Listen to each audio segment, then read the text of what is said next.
নিজের কাছে নিজে সৎ থাকবেন। তরুণ নেতৃত্বের ব্যাপারে যেন আর্থিক অসততার অভিযোগ কেউ তুলতে না পারে। আমাদের কিন্তু একজন রাষ্ট্রপতি ছিলেন, তার বিরুদ্ধে যত রকম সমালোচনা আপনি করেন, একটা টাকা নিয়েছে, আত্মীয় স্বজনকে ফেভার করেছে, এইরকম কথা কিন্তু শত্রুও বলতে পারবে না।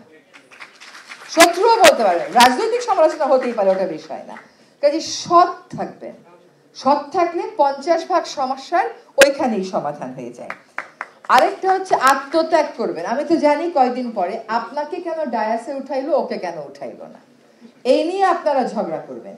যদি নতুন বাংলাদেশ গড়তে চান, চেয়ারের জন্য মোহ করে করবেন না। আত্মত্যাগ না থাকলে, আত্মত্যাগ না করে কোন নেতা ইতিহাসে নাম করে নিয়েছে আমাকে বলেন? চে গুয়েভারা আত্মত্যাগ না করে নাম করে নিয়েছে? করে নাই।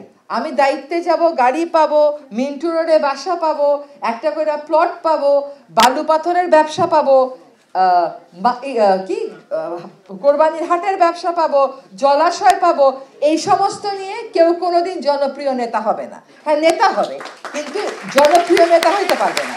জনপ্রিয় নেতা হইতে গেলে আত্মত্যাগটা করতে হবে। আর চেয়ারের জন্য কে আগে গেল কে পরে গেল এই নিয়ে অশান্তি শুরু হয়ে যায়, অনাবশ্যকীয় অবিশ্বাসের বীজ বপন করা হয়, সম্পূর্ণ অনাবশ্যক, ভিত্তিহীনভাবে সন্দেহের বীজ বপন করা হয়। এইটা করা যাবে না। এইটা যখনই এই ধরনের সন্দেহের বীজ বপন করা হবে, তখনই বুঝতে হবে এটা ব্যক্তি স্বার্থে এবং গোষ্ঠী স্বার্থে করা হচ্ছে, তখন কিন্তু আর জনস্বার্থ উপেক্ষিত থাকবে। আরেকটা কথা হচ্ছে পারসিস্টেন্স।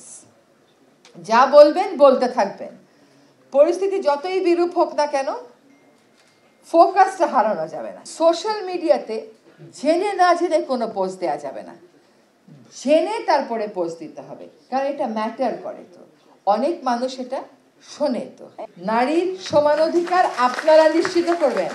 আপনারা নিশ্চিত না করলে নারীর সমান অধিকারের বিরুদ্ধে যারা থাকে তারা কিন্তু কোনোদিনও, তাদের বিরুদ্ধে আপনারা সবসময় দুর্বল থাকবেন। এবার একটু আসি, আমরা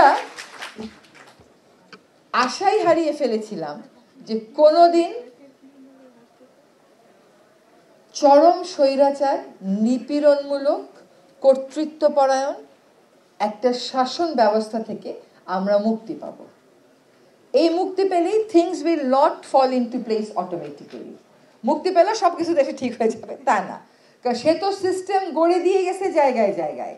সেই সিস্টেম তো নানানভাবে ব্লক তৈরি করবে, প্লাস সুযোগ সন্ধানী স্বার্থান্বেষী মহল তো আছেই। So it will take time.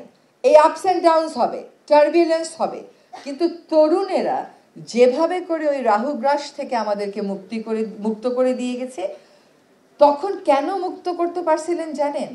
নির্ভীক ছিলেন, জীবনের মায়া করেন নাই, স্বার্থের কথা ভাবেন নাই। তারপরে যখন পট পরিবর্তন হলো, নানান স্বার্থের হিসাব নিকাশ চলে আসলো। তো ওই স্বার্থের হিসাব নিকাশটা আনা যাবে না। ওই নির্ভীক চিত্তেই কথা বলবেন, নির্ভীক চিত্তেই এগিয়ে আসবেন।